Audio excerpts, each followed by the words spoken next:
นำออกอากาศเวลาเดียวกัน8 นาฬิกาถึง9 นาฬิกาทุกวัน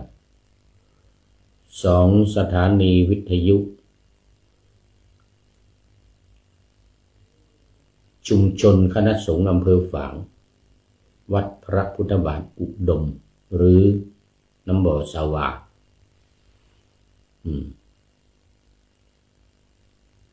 มีพระเดชพระคุณพระครูสุจิตรานุรักษ์หลวงพ่อเจ้าคณะอำเภอฝางเป็นผู้อำนวยการนำออกอากาศ8 ถึง 9 นาฬิกาทุกวันเหมือนกันโอ้ตอนนี้ขอต้อนรับหลวงพ่อสรพงษ์สานุวิทย์วัดฝายหินโอ้พระเดชพระคุณหลวงพ่อไม่เข้ามานานแล้วหลวงพ่อโต หลวงพ่อโตสานุวิทย์เนี่ยเดี๋ยวคนจะคิดว่าหลวงพ่อโตพรหมรังสีวัดระฆังเนี่ยชื่อเหมือนหลวงพ่อโตวัดระฆังเนี่ย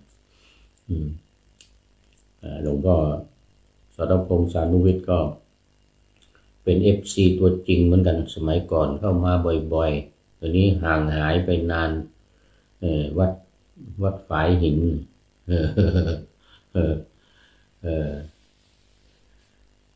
วันนี้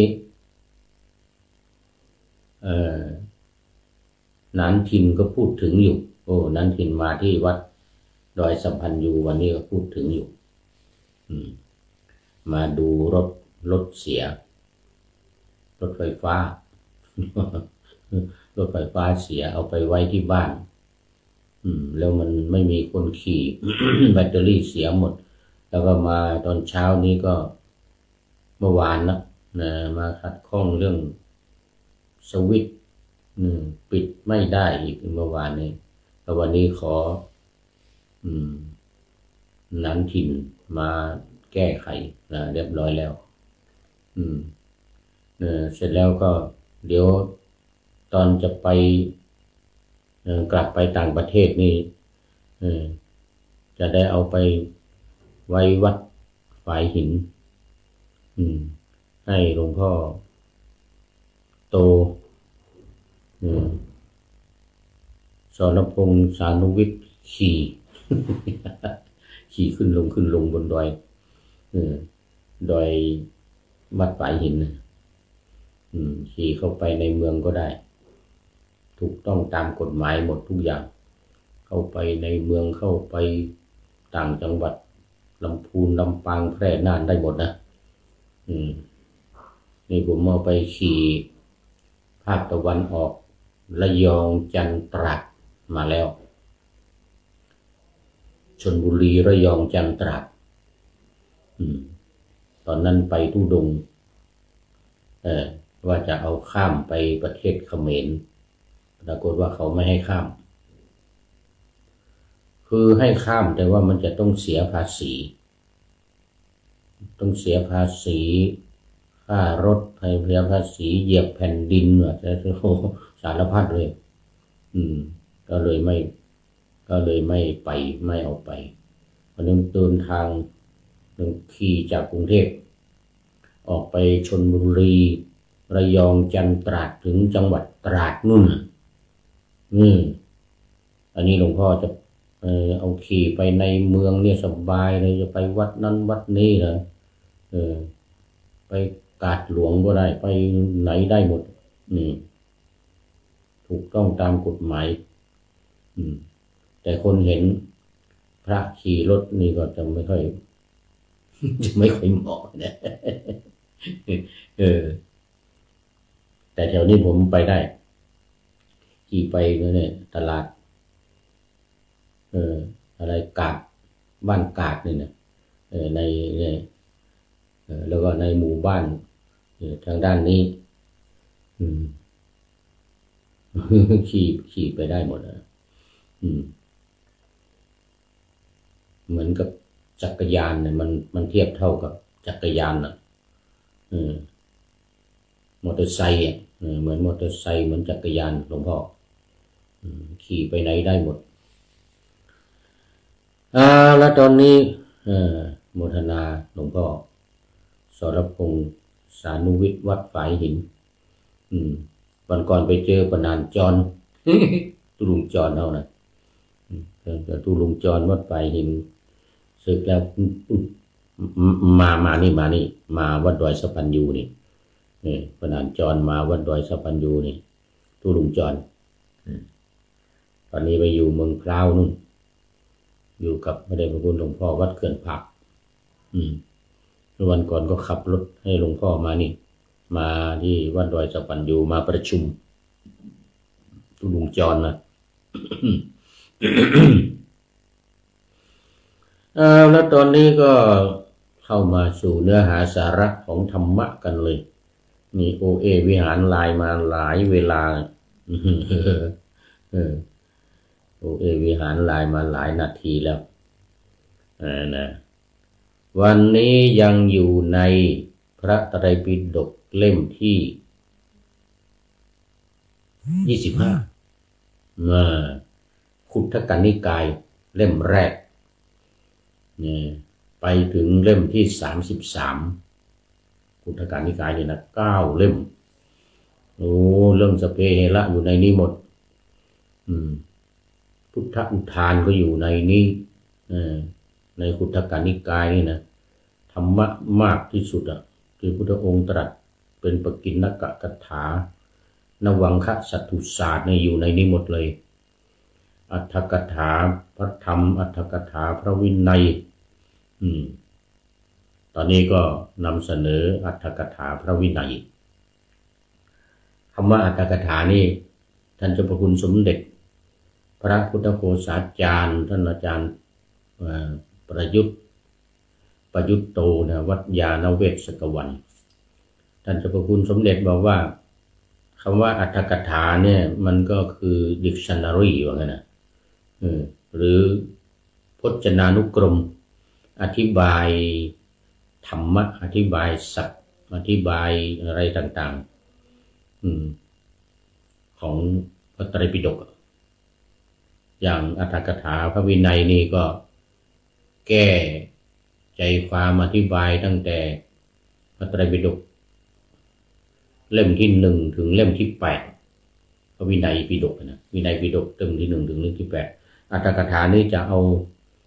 มาอธิบายคำศัพท์อธิบายความหมายของสิกขาบทนี้มีความกว้างขวางลึกซึ้งขนาดไหนบังคับให้ปฏิบัติอย่างไรหรืออนุญาตให้ปฏิบัติอย่างไรนี่นะจะมีคำแก้ไขคำอธิบายจากอรรถกถาจารย์พระอรรถกถาจารย์ที่นำมาอธิบายส่วนอรรถกถาธรรมนั่นก็เอาธรรมะที่พระองค์ตรัสเนี่ยมาอธิบายแล้วขยายความตีความหมายอย่างในธรรมบทเขาเรียกอรรถกถาธรรมปัฏฐกถาอรรถกถาธรรม8เล่มแล้วก็มีหนังสืออื่นๆที่อรรถกถาพระอรรถกถาจารย์ครูบาอาจารย์ไว้ภายหลังนี่เขียนมาในระดับดีกาอนุดีกาอรรถกถาตลอดถึงคัมภีร์ปกรณ์ต่างๆอย่างคัมภีร์วิสุทธิมรรคคัมภีร์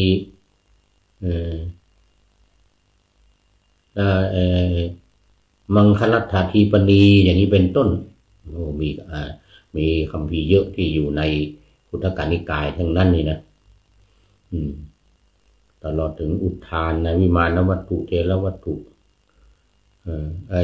เปตวัตถุ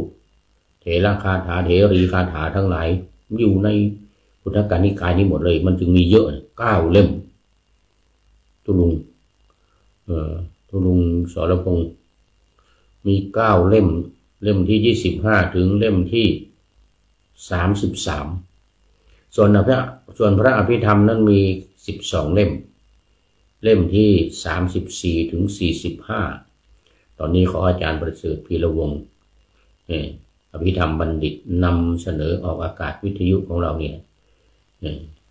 6 โมงถึง7 โมง6 โมงถึง7 โมงตอนเย็นนะทุกวันพระอภิธรรม รายการเดียวกันนี่แหละรายการพระไตรปิฎกลอยฟ้าเนี่ย แต่ว่าเป็นส่วนของอภิธรรมซึ่งผู้พูดเนี่ยบรรยายไม่ได้ผู้มันยากแล้วก็มันไม่ได้เรียนมาต้องอภิธรรมบัณฑิตที่เขาเคยเรียนมาเนี่ยอาจารย์ประเสริฐพีระวงศ์เนี่ยโอ้เก่งมากตอนนี้ได้ไปหลายเล่มแล้วพระไตรปิฎกลอยฟ้าเล่มที่34ถึง45เนี่ย12เล่มเนี่ยตอนนี้ท่าทางดูจะใกล้จะจบแล้วมั้งนานมาแล้วนี่หลายปีเป็น7-8 ปีมาแล้วนู่นตั้งแต่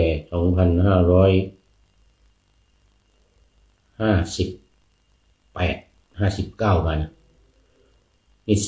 10 ปีแล้วเนี่ย10 ปีละ2558-59นี่แหละขออาจารย์ประเสริฐพีระวงศ์บรรยายอธิบายในรายการเดียวกันนี้รายการพระไตรปิฎกลอยฟ้านี่แหละวันพฤหัสแล้วก็วันเสาร์วันอาทิตย์3 วันเว้นวันศุกร์วันพฤหัสวันเสาร์วันอาทิตย์6 โมงถึง7 โมงเย็น18 ถึง 19 นาฬิกาวันพฤหัสวันเสาร์และวันอาทิตย์นั่นนะพี่ทำแต่อย่างนี้พระสูตรนี่พระสูตรเนี่ยขุททกนิกายเนี่ยเล่มที่25ถึง33นี้อย่างตอนนี้เล่มที่25อัตถกถาพระวินัยมีชื่อว่าตติยสมันตปาสาธิกาเราเลยสั้นๆว่าสามมนหนังสือสามมนเนี่ยอยู่ในพระไตรปิฎกเล่มที่25มีทั้งหมด4 เล่มปฐมสมันตปาสาธิกาทุติยตติยแล้วก็จตุถะสมันตปาสาธิกาเล่มที่กำลังนำเสนออยู่ขณะนี้เป็นเล่มที่3ตติยสมันตปาสาธิกามาถึงหน้าที่413แล้วหน้าที่413413ตรงหน้าที่413เรื่องสลากพัดเรื่องสลากพัดนี่เป็นวินัยนะนี่สลากพัดนี่เขาเรียกว่าอัตถกถาอธิบายเรื่องสลากพัดมีอยู่ในพระไตรปิฎกเล่ม1ถึงเล่มที่8นะไม่รู้อยู่เล่มไหนอ่ะน่าจะแถวกลางๆหรือท้ายๆเกี่ยวกับกฐินเกี่ยวกับสลากพัดนะอุเทศพัดนิมันตนพัดอะไรต่างๆในตัวบทพระวินัยก็มีอยู่ใน8 เล่มเลยนะพระไตรปิฎก1ถึง8แต่อันนี้อัตถกถานี้อธิบายเอาศัพท์มาอธิบายตีความหมายขยายความหมายถึงอย่างนั้นอย่างวันนี้สลากพัดว่ามานิดหน่อยละเมื่อวานเดี๋ยวเราจะได้มาต่อเรื่องสลากพัดกันวันนี้ให้จบเลยวันนี้ให้เรื่องสลากพัดนี้จบเลยเพราะเป็นฤดูกาลแล้วตอนนี้ตั้งแต่ออกพรรษาตั้งแต่กลางพรรษามาเดือนยี่เป็งหรือเดือน12เดี๋ยวตั้งแต่เดือน12เหนือคือเดือน10นะกลางเดือน10มาเนี่ยจนถึงปัจจุบันนี่ยังมีสลากกันอยู่ถ้าไปทางเหนือนะทางแม่แตงแม่ริมแม่แตงไปเชียงดาวพร้าวชัยปราการ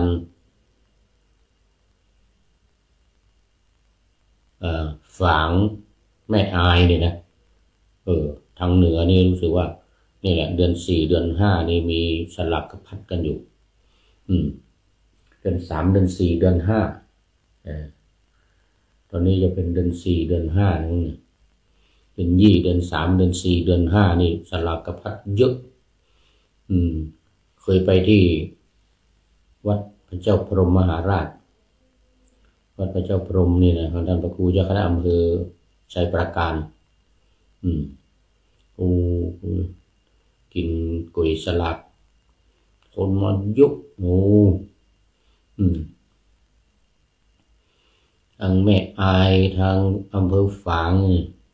อืมมีงานสลากพัดอันนี้ในเดือน3เดือน4เดือน5อืมก็จะไปหมดเดือน5นู่นน่ะเดือน5เดือน6นู่นน่ะสลากพัดบางที่ยังมีอยู่นะเออเดือน5นี่นะอืม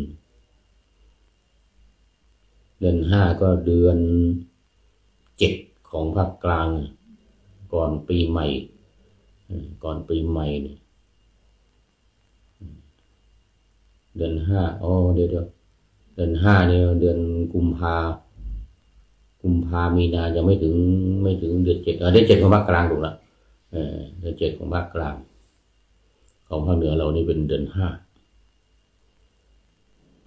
เดือน3ของภาคกลางขอไปเดือน3เดือน3เดือน3ของภาคกลางเดือน5ของภาคเหนือเอาละทีนี้ก็มาเรื่องสลากพัดกันเรื่องสลากพัดครั้นให้รับสลากที่บ้านเวรแล้วพึงให้รับวาระเฝ้าสำนักพึงบอกเธอว่า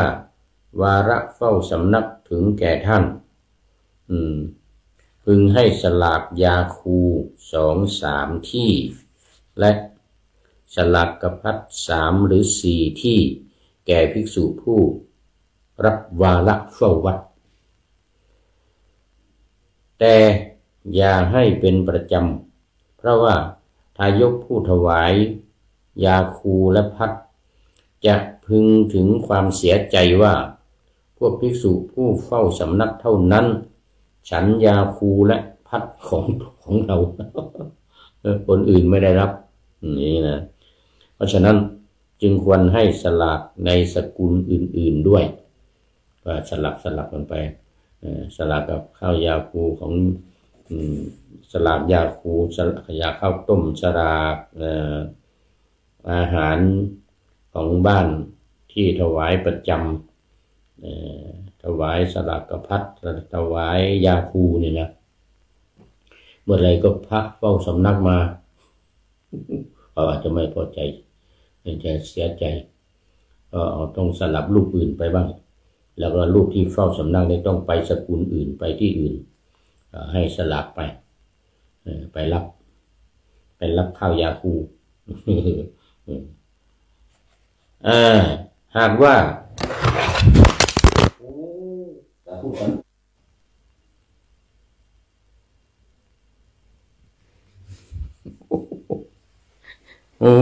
ขออภัย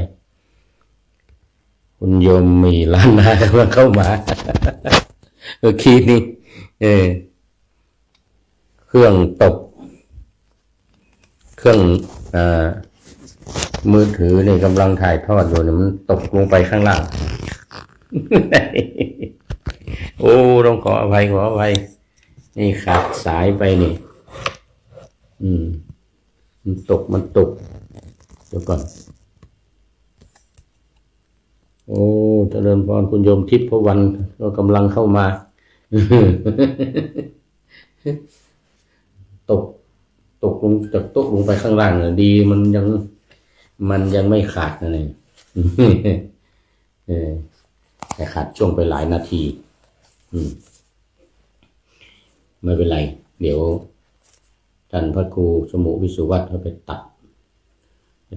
ช่วงที่มันขาดช่วงนี้ออกขออภัยนี่นะไม่ทันได้ดูมันถอยไปแล้วมันตกโต๊ะ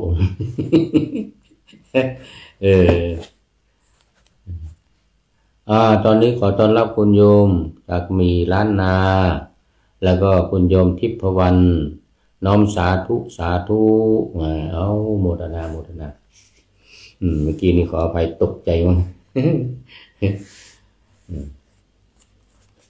เครื่องโมบายตกหลวงพ่อสรพงษ์ยังอยู่ไม่เอานะ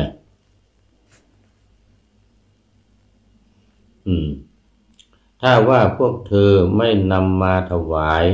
พึงให้รับวาระแทนให้นำยาคูและพัดมาให้แก่ภิกษุผู้รับวาระเฝ้าสำนักเหล่านั้นและสลากเหล่านั้นของพวกภิกษุผู้รับวาระเฝ้าสำนักนั้นย่อมเป็นส่วน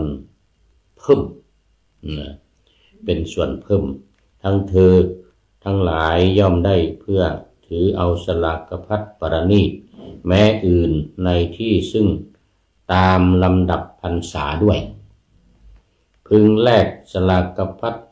จัดลำดับไว้แผนกหนึ่งสำหรับเอกวาริยพัดที่มีเครื่องปิ้งจีเหลือเฟือมีเอกวาริยพัดเขามีเครื่องปิ้งเครื่องจีหมูจีไก่จีปลาหมึกมีอย่างนี้ด้วยในสมัยโบราณโยมที่ประวันยังไม่เคยเห็นถ้าว่าสลากอันภิกษุใดได้แล้วแต่ภิกษุนั้นไม่ได้พัดนั้นในวันนั้นพึงให้เธอรับในวันรุ่งขึ้นได้แล้วแต่ว่ายังไม่ได้รับภัตตาหารตอนนี้ขอต้อนรับพี่เนติแก้วเคนจากกรุงเทพมหานครเขตธนบุรีแถวเขตฝั่งธนบุรีเมื่อกี้นี้เมื่อรายการก่อนพี่กาดก็เข้ามาพี่กาดเข้ามาก็เลยถามถึงเดี๋ยวพี่กาดจะขึ้นมาเชียงใหม่ต้องพี่เนติมาด้วยเลยบอกพี่กาดไปแล้วบอกว่าให้พาปริชยามาด้วยไปมิกด้วยมาเชียงใหม่เด้อโมทนาตอนนี้ก็มาสู่ภิกษุใดได้แต่พัดไม่ได้เครื่องปิ้งจีต้องมีเครื่องปิ้งมาด้วยแม้อย่างนี้ก็พึงให้รับใหม่แม้ในสลักพัดมีนมสดก็ในนี้เหมือนกันก็คือว่าถ้าหากไม่ได้นมได้พัดได้อะไรมาแล้วเนี่ยไม่ได้เครื่องปิ้งมาด้วยเครื่องปิ้งเครื่องจีมาด้วย แต่ถ้าว่าได้แต่นมสดไม่ได้พัดอย่าพึงให้รับซ้ำอีกจำเดิมแต่ได้นมสดไปแล้วเอกวาริยพัด2-3ที่ถึงแก่ภิกษุรูปเดียวเท่านั้นในทุกภิกขภัยสมัยทุกภิกขสมัยคือเวลาที่ข้าวปลาหาได้ยากญาติโยมมีความลำบากกราบนมัสการครับอาจารย์กทมอากาศสบาย29 องศา29 องศาเมื่อวานนี้ทางลันคอนประเทศอังกฤษบอกมา5 องศาเมื่อกี้เลยว่าผิดไป29 องศานะก็ยังไม่ร้อนมากพอดีสบายในเชียงใหม่ตอนนี้น่าจะ8-9 องศานะ8-9-10นี่แหละหรือ10 กว่าก็ไม่รู้ไม่ได้เปิดดูตั้งแต่มานี่ยังไม่ได้เปิดอันนี้เลยนะเนี่ยเขาเรียกอะไรพยากรณ์อากาศมันไม่ค่อยได้ดูเชียงใหม่เป็นยังไงกรุงเทพเป็นยังไงนี่ได้รับรายงานมาแล้วกรุงเทพ29 องศาถ้าเป็นต่างประเทศเนี่ยที่เอสโตเนีย29นี่ก็ถือว่าอุ่นไม่หนาวถือว่าไม่หนาวพักนี่FC ใหม่พระช่วงชัยพนม พนมกุเลนโอ้สาธุครับผมเอาขอบคุณมากขอบคุณมาก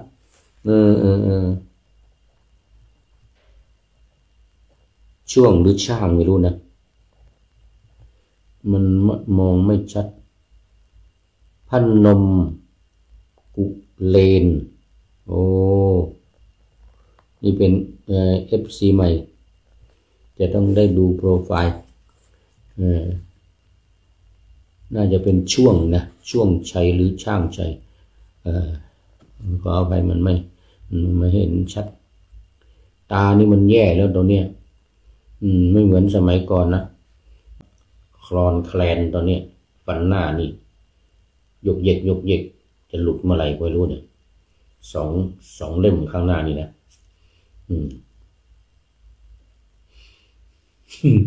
บางทีมีเลือดออกบางทีมีเลือดออกมานิดธรรมดาฟันร่วงฟันหลุดตาพร่ามัวมองไม่ค่อยเห็น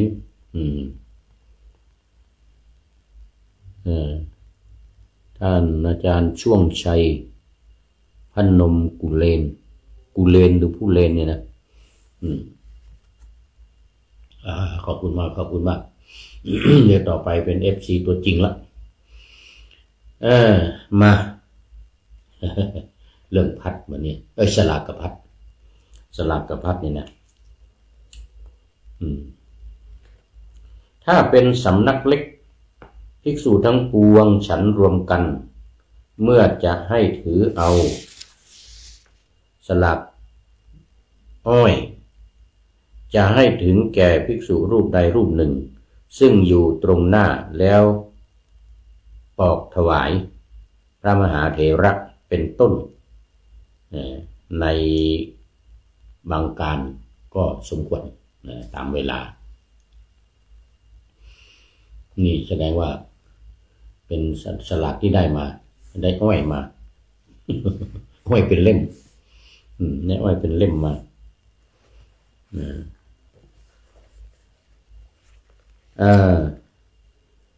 สลากอ้อย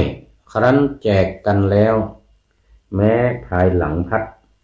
พึงกรองหรือให้ทำเป็นผานิตตะแล้วถวายแม้แก่ภิกษุผู้ถือบิณฑบาตเป็นวัดเป็นต้นด้วยต้องรู้ว่าภิกษุอาคันตุกะมาแล้วหรือยังไม่มาก่อนจึงให้ถือเอาสลากว่าหลังพัดหลังอาหารกลางวันแล้วก็เอามาปั่นเอาอ้อยเนี่ยมาขยำทำเป็นน้ำแล้วก็ถวาย เอาขี้กากมันออกเหลือแต่น้ำในอาวาสใหญ่ขออภัยมันคันจมูกในอาวาสใหญ่ต้องจัดลำดับให้ถือเอาสลากเปรียงเล่าจะให้ถึงในที่แห่งภิกษุผู้เป็นสภาคกันจะให้ถึงในที่แห่งภิกษุผู้เป็นสภาคกันนี่คือภิกษุที่ไม่ถูกกันเรียกตามสลับเปรียงนี่เรื่องตามรูปว่า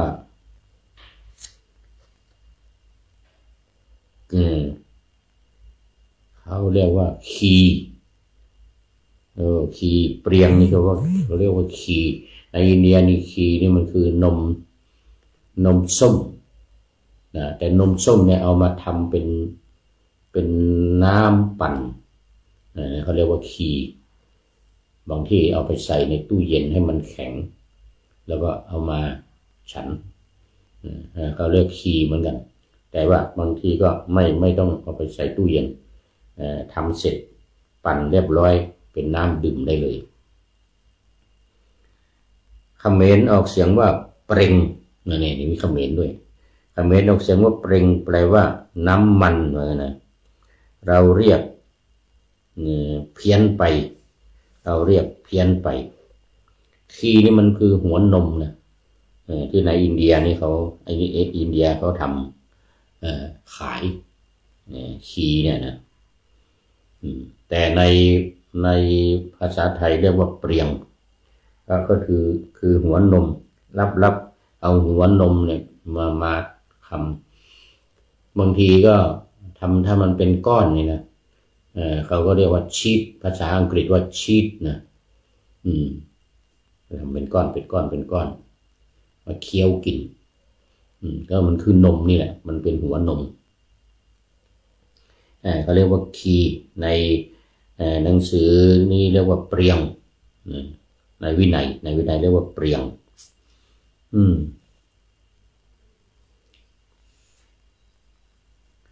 หรือจะให้อุ่นจะให้เจียวถวายพระเถระทั้งหลายก็ควรเหมือนกันพึงเอาเจียวได้ด้วยพึงปฏิบัติตามในที่กล่าวแล้วในอาวาสใหญ่นั่นแลแม้สลากผลไม้สลากขนมและสลากเภสัชของหอมระเบียบเป็นต้นพึงให้ถือเอาตามลำดับเป็นแผนกไป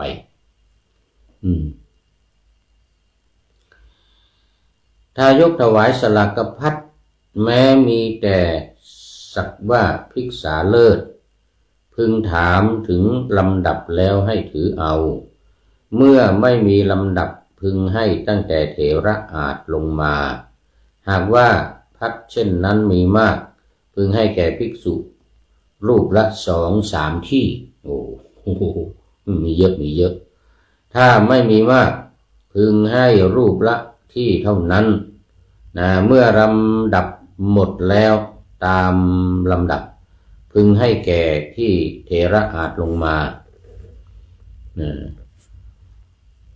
ซ้ำอีกคือมันมีมากถ้าขาดลงเสียตรงกลางคัน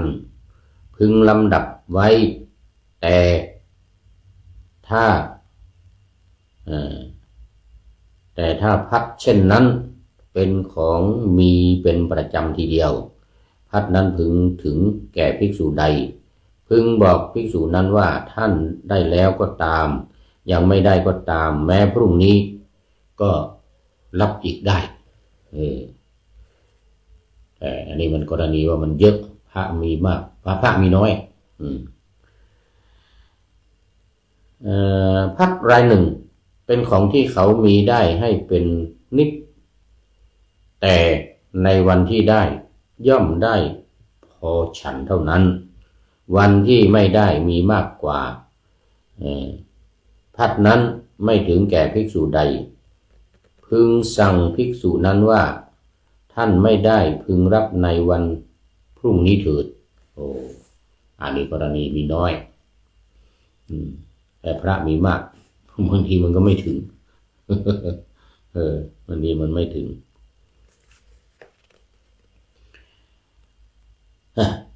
เมื่อให้จับสลากแล้วภิกษุใดมาภายหลังสลากของภิกษุนั้นเป็นอันเลยไปแล้วอย่าพึงจัดแจงให้เลยถ้าภิกษุที่มาภายหลังเขาลำดับเข้าไปแล้วก็ไปตามลำดับ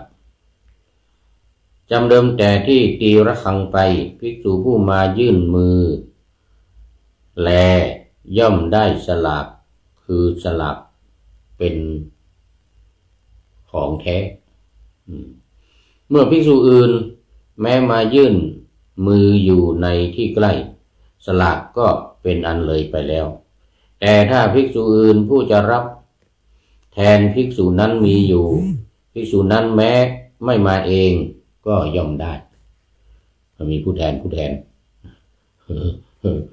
นก็มารับแทนในฐานะที่เป็นผู้ชอบพอกันภิกษุผู้แจกทราบว่าภิกษุนู้นยังไม่มาจะเก็บไว้ให้ด้วยตั้งใจว่านี่สลากของภิกษุนั้นดังนี้ก็สมควรถ้าว่าภิกษุทั้งหลายทำกติกาไว้ว่า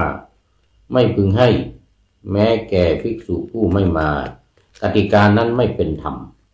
เพราะว่า พัดที่จะพึงแจกกันย่อมมีแก่ภิกษุผู้ตั้งอยู่ในภายในอุปจารและถ้าว่าภิกษุทั้งหลายทำเสียงอื้ออึงกระทึงอื้ออึงว่าท่านจงให้แก่ภิกษุผู้ไม่มาพึงเริ่มตั้งทันดกรรมพึงสั่งว่าจงมารับเอาเองเถิดโอ้โหเหี้ยมเหมือนกันนี่โหดเหี้ยมเหมือนกันใครไม่มาก็ต้องบอกให้มาให้รับเองไม่ให้เอาไปให้ไม่ให้ลูกนั้นลูกนี้เอาไปให้ไม่ให้เอาไปให้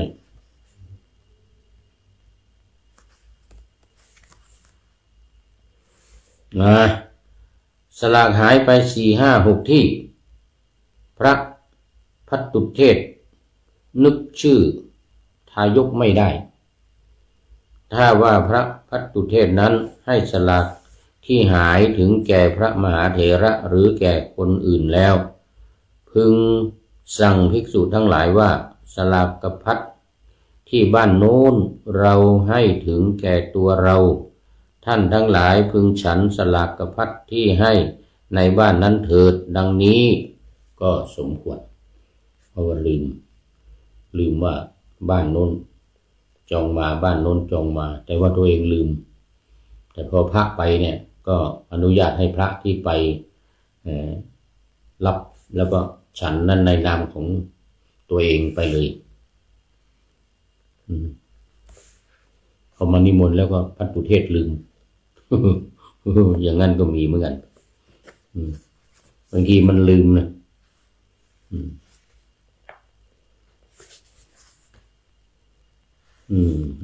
นะอันหนึ่งเมื่อทายกกล่าวว่าท่านทั้งหลายจงรับสลากกภัตของข้าพเจ้าตั้งแต่พรุ่งนี้ไปดังนี้พึงบอกแก่พระภัตตุเทศว่าสกุลชื่อโน้นถวายสลากกภัตตั้งแต่พรุ่งนี้ไปท่านพึงนึกในเวลาให้จับสลากเขามาสั่งไว้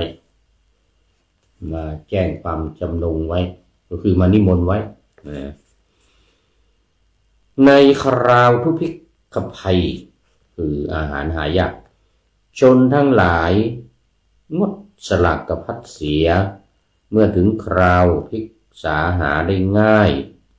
พบภิกษุบางรูปแล้วเริ่มตั้งไว้อีกว่าท่านทั้งหลายจงรับสลากกภัตของพวกข้าพเจ้าตั้งแต่วันนี้ไปอย่าแจกกันภายในบ้านต้องนำมาสำนักก่อนจึงค่อยแจกกันเพราะว่าธรรมดาสลากกภัตนี้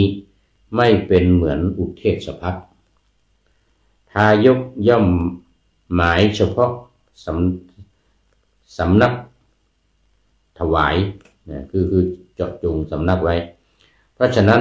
จึงไม่ควรแจกกันนอกอุปจารคือนอกวัดแล้วก็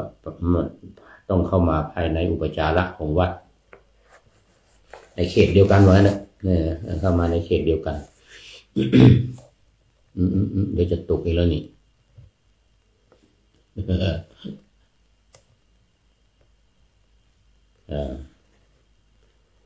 อันหนึ่งเมื่อทายกบอกว่าท่านทั้งหลายจงรับสลากกภัตของข้าพเจ้าตั้งแต่พรุ่งนี้ไปดังนี้ต้องแจกกันในสำนักเหมือนกันห้ามไปแจกที่ในหมู่บ้านข้ามิกภิกขุประสงค์จะไปสู่ทิศาภาคใดข้ามิกานี่คือภิกษุผู้จะไปนะผู้จะไป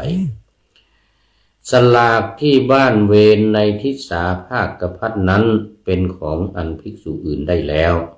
ครับมิกะภิกษุจะถือเอาสลากนั้นแล้วสั่งภิกษุนอกนี้ว่าท่านจงถือสลากที่ถึงแก่เราดังนี้แล้วไปก็ควรแต่ภิกษุนั้นต้องถือเอาสลากของคมิกะภิกษุนั้นเสียในเมื่อเธอยังมิทันก้าวล่วงอุปจารและสีมาไปทีเดียวหรือว่าจะไปที่อื่น แต่ให้พระภัตตุเพศถือไว้อย่าให้ใครอย่างนี้นะต้องถือไว้ให้กับผมแล้วเวลาโยมเขาจะถวายที่โน่นก็ไม่มีคนอื่นไปพระภัตตุเทศก็จะต้องไปซึ่งมันจะบางทีอาจจะไม่สะดวกเพราะฉะนั้นเวลาที่พระที่จะไปเนี่ยที่จะไปที่อื่นเนี่ยก็ควรจะตัวเองถือไว้ก็จริงแต่ว่าควรจะให้ลูกอื่นไปแทนเพราะว่าโน่นมันจะไม่มีใครไปกินไปฉันสลากที่เขาถวายไว้แล้วเพราะฉะนั้นเวลาพระที่จะไปที่อื่นเนี่ยขณะที่กำลังจะไปเนี่ยก็ต้องรีบเอาสลากพัดเนี่ยให้แก่ลูกใดลูกหนึ่งถือไว้เลยถือไว้เลยไม่งั้นเดี๋ยวมันลืมหากว่าเมื่อภิกษุเหล่านั้นให้ถึงแก่คนเพื่อจะได้ฉันในวันพรุ่งนี้แล้วพากันไปภิกษุอาคันตุกะอยู่ในสำนักร้างกระทำวัดแต่เช้าทีเดียวตีระฆังแล้วให้สลากพัดถึงแก่ตนแล้วไปสู่โรงฉันภิกษุอาคันตุกะนั้นแลเป็นใหญ่แห่งพัดนั้นนี่เป็นใหญ่ฝ่ายภิกษุใดเมื่อภิกษุทั้งหลายกำลังทำพัดอยู่กวาดที่แผ่นดิน2-3ที่แล้วตีระฆังแล้วไปด้วยทำในใจว่าสลากพัดที่บ้านไกลถึงแก่เราสลากพัดนั้นย่อมไม่ถึงแก่ภิกษุนั้นเพราะเธอถือเอาด้วยอาการลอบชิง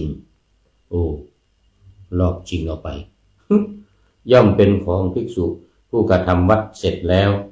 ให้ถึงแก่ตนมาภายหลังเท่านั้นนี่ตัวเองกำลังทำงานยังไม่ทันเสร็จเอาสลากนั้นไปก่อนไม่ได้บ้านหนึ่งอยู่ไกลนักภิกษุทั้งหลายไม่ปรารถนาจะไปเป็นนิจชนทั้งหลายจึงกล่าวว่าพวกข้าพเจ้าเป็นผู้เหินห่างบุญเขาไม่ได้ทำบุญเขาบอกว่านี่เหินห่างบุญเพราะพระไม่มาพระไม่เอารับเป็นนิจแล้วบางวันบางทีไปก็ไม่ไปอยากไปก็ไปอยากไม่ไปก็ไม่ไปอย่างนี้มันไม่ได้ท่านทั้งหลายที่ชอบพอกันในสำนักใกล้บ้านนั้นว่าในวันที่ภิกษุเหล่านี้ไม่มาพวกท่านจงฉันแทนอันนี้ก็ต้องบอกภิกษุทุกอื่นๆที่อยู่ใกล้เคียงบอกว่าพระองค์นี้ไม่มาก็ขอให้ท่านมาฉันแทนนะครับอย่างนี้นะเพราะว่าเขาทำไว้แล้วมันไม่มันจะเหลืออันหนึ่งสลากต้องให้จับทุกวันก็และสลากเหล่านั้นแลไม่เป็นอันพระภัตตุเทศนั้นให้จับแล้วด้วยอาการสักว่าตีระฆังหรือสักว่าคนกระเช้าตีระฆังเท่านั้นหรือเอาทำท่าเอากระเช้ามาคนอย่างนี้ไม่ได้ แต่ต้องจับกระเช้าเกลี่ยฉลากลงในตะกร้าแล้วก็อย่าจับกระเช้าที่ขอบปากเพราะถ้าว่าในกระเช้านั้นมีงูหรือแมลงป่องมันจะก่อทุกข์ให้เพราะฉะนั้นต้องจับข้างๆจับข้างๆอย่าจับปากมันหันปากกระเช้าออกข้างนอกและครั้นจับกระเช้าแล้วพึงเกลี่ยสลากลงจับกระเช้าแล้วเกลี่ยสลากลงที่ผ้าบางทีอาจจะทำเป็นผ้าทำผ้าใหญ่ๆอย่างนี้เทลงแต่ต้องระวังบางทีมันมีแมงป่องนี่มันต่อยมือเอาถ้าแม้จับมีงูเดี๋ยวมีงูมันจะหนีไปข้างโน้นเฉียวเพราะฉะนั้น คืออย่าไปจับปากจับข้างๆแล้วเทลงไปถ้ามีงูมันก็จะหนีไปจึงต้องเกลี่ยสลากนั้นสลากพึงให้จับเนื่องด้วยบ้านเป็นต้นตามนัยยะที่กล่าวแล้วในก่อนนั่นแหละเป็นเรื่องยุ่งยากเป็นเรื่องยุ่งยากกันมากเลยทีเดียวนะอีกประการหนึ่งภิกษุผู้แจกสลากนั้นให้สลากหนึ่งถึงแก่พระมหาเถระแล้วจึงให้ถึงแก่คนว่าแก่ตนว่าสลากที่เหลือย่อมถึงแก่เราดังนี้ทำวัดไหว้เจดีย์แล้วเมื่อภิกษุทั้งหลายผู้อยู่ที่โรงระงับวิตกถามว่าผู้มีอายุสลากให้จับเสร็จแล้วหรือพึงตอบว่าท่านผู้เจริญท่านจงรับสลากกับพัดที่บ้านซึ่งพวกท่านไปแล้วเถิดจริงอยู่สลากแม้ที่ให้ถึงแล้วอย่างนี้จัดว่าให้ถึงแล้วด้วยดีเหมือนกันก็คือว่าที่เคยไปมาแล้วก็ขอให้ไปตรงนั้นอีกภิกษุทั้งหลายจะไปสู่สำนักอื่นเพื่อฟังธรรมตลอดทั้งคืนจึงสั่งว่าเราทั้งหลายไปรับทานในที่นั้นแลจักเที่ยวบิณฑบาตที่ใครที่โคจรตามที่เราเคยไปตามที่เคยโคจรที่เราเคยไปโคจรเดิมแล้วจักมาดังนี้ไม่รับสลากแล้วไปเสียภิกษุเหล่านั้นจะมาเพื่อฉันสลากกับพัดที่ถึงแก่พระเถระในสำนักเช่นนี้ก็เหมือนกันถ้าว่าแม้พระมหาเถระก็ไปกับภิกษุเหล่านั้นด้วยคิดว่าเราจะทำอะไรอยู่ที่นี่ภิกษุเหล่านั้นไม่ได้ฉันที่สำนักซึ่งตนไปเที่ยวไปสู่โคจรตามลำดับอย่าพึงให้บาตรในเมื่อทายกกล่าวว่าท่านผู้เจริญจงมอบบาตรให้เถิดข้าพเจ้าจะนำสลากยาคูเป็นต้นมาถวายเมื่อเขาถามว่าเหตุไรจึงไม่ให้เล่าท่านผู้เจริญพึงตอบว่าพัดที่เจาะจงสำนักย่อมถึงแก่ภิกษุทั้งหลายผู้อยู่ในสำนักเราทั้งหลายอยู่ในสำนักอื่นพวกเราเนี่ยอยู่สำนักอื่นเราไปจากที่นี่แล้วไปอยู่ที่อื่นเพราะฉะนั้นก็ไม่รับเพราะมันจะต้องถึงกับ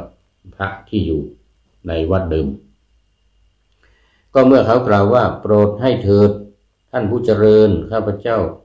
หาได้ถวายแก่สีมาแห่งสำนักไม่ข้าพเจ้าไม่ได้ถวายแก่พระที่อยู่ในสีมาโน่นนะข้าพเจ้าถวายแก่ท่านขอท่านจงรับภิกขาของข้าพเจ้าเถิดดังนี้สมควรให้บาตรไปได้เรื่องสลากพัดจบวันนี้บอกว่าจะต้องให้จบเดี๋ยวก่อนหมดเวลาพอดี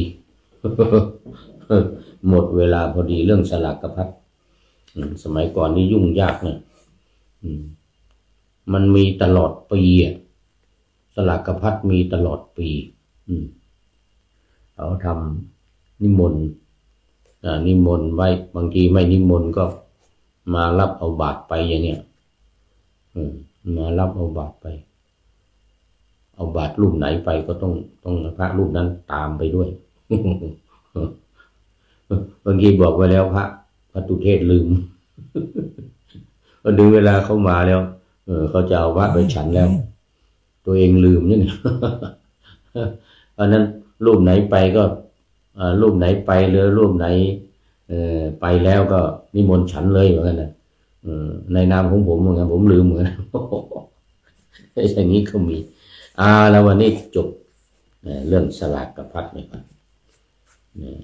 บางทีเรามาตามในปัจจุบันนี้มันก็จะมีเราใช้คำว่ามากันในวัดมารวมกันเป็นหมู่ทั้งหมู่บ้านอื่นมาด้วยก็มา จับกันในวัดมันไม่เหมือนอย่างนี้อันนั้นนี่มันไปมาแล้วว่าพระต้องไปฉันบ้านเขาเรียกสลักพัดเอาละตอนนี้ท่านอาจารย์ช่วงชัยพนมกุเลนก็เป็นท่านสุดท้ายเข้ามาในวันนี้มีเพเนติเข้ามาแล้วก็มีทิพวรรณสินธุวงศ์มีล้านนาวันนี้โมทนาเป็นอย่างยิ่งเข้าสู่เส้นชัยของรายการแล้วดูข้อคิดท้ายรายการวันนี้ก็ได้จากมันเป็นของเก่าของท่านอาจารย์พระมหาบุญช่วยนะเป็นนักเทศนักจัดรายการเหมือนกัน